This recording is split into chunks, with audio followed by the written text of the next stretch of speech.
So like that, I continue my misadventure. In this video I'm going to tell you what I'm doing to maintain my physical fitness. Obviously I'm not an expert, and I do not recommend anything to anyone. But first, a short briefing on the status of my affairs at the moment. If we talk about specific numbers, I earn 10 to 16 bucks a day. This is very small, even for Russia. And it's not because of the pandemic. We have enough orders to carry out for the months ahead. The problem is in the prices, according to which I get $1 per square meter of sanding and half a dollar for a paint job. I work 10 hours a day with a lunch break, and this is the maximum I can do. Monotonous labor, isolation from society, from friends and relatives, the inability to create paintings, eternal cold, boredom and creaking joints, all this I can tolerate, but the thought grows in my head that probably I am capable of doing something more useful.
Not gonna lie, this is kinda depressing.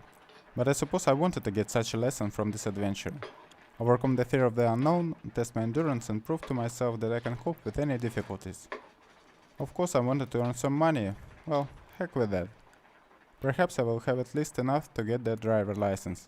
I think the time has come. I'm almost 30 already, but I still didn't experience the sensation of a growling motor under my ass. But back to the topic of the video, training. Food and training is what helps me keep my head clear and not despair. In my program I often change and combine elements that I saw in the training of the strongmen, climbers and bodybuilders. I use everything at hand, and if there is nothing at hand, then I return to basics. For example, in a nearby field I found logs of different sizes and they became a alright replacement for the barbell. I do squats with a log on my chest or on my back, walking lunges, military presses. And the unusualness of my equipment only adds strain to unusual muscle groups. But there is a certain risk of damaging yourself if you do not control the balance. Another good exercise that I have to perform if I do not want to freeze is to constantly replenish the supply of firewood. I scan the surrounding area and collect everything that can burn. Such a need allows me to fully enjoy chopping with an axe. Very useful for the back muscles and general mobility. And you warm up instantly. Then of course there are pull-ups. Wherever you are, you can always find something to hang on. On the branches of tree, on a door jump, on a rope. This is my favorite exercise because it stretches the spine and relaxes the muscles of the back. And it's great to beefing up your arms. I do pull-ups several times a day. In one video I saw that climbers train their fingers by hanging on very narrow surfaces. As a result, with their fingertips they can cling even to protrusions the width of a pencil. It may be silly, but I thought it would be very cool to have strong fingers, because you can gain respect among other men with just a strong handshake. But in everyday life this is of course also very useful. Another exercise that can be done anywhere is push-ups, normal on the floor or vertical against the wall. Great for triceps, chest, shoulders and the entire upper body. I like to stand on my head. I don't know why, and do not recommend doing this, especially if you have neck problems. But I like it, probably because it's so natural and funny. I don't think there's any benefit to this.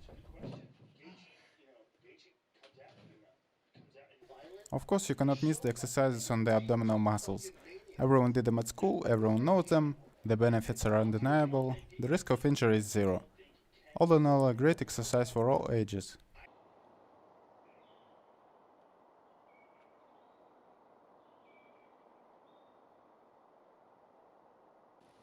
And also, I can run, but I'm not really a running guy, more like a walking guy. Although running is the ultimate exercise that can replace everything else.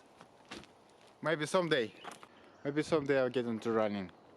Maybe when I have a girlfriend, or a funny dog, or when I live on a beach where the weather is always good. Basically, when I have nothing else to do.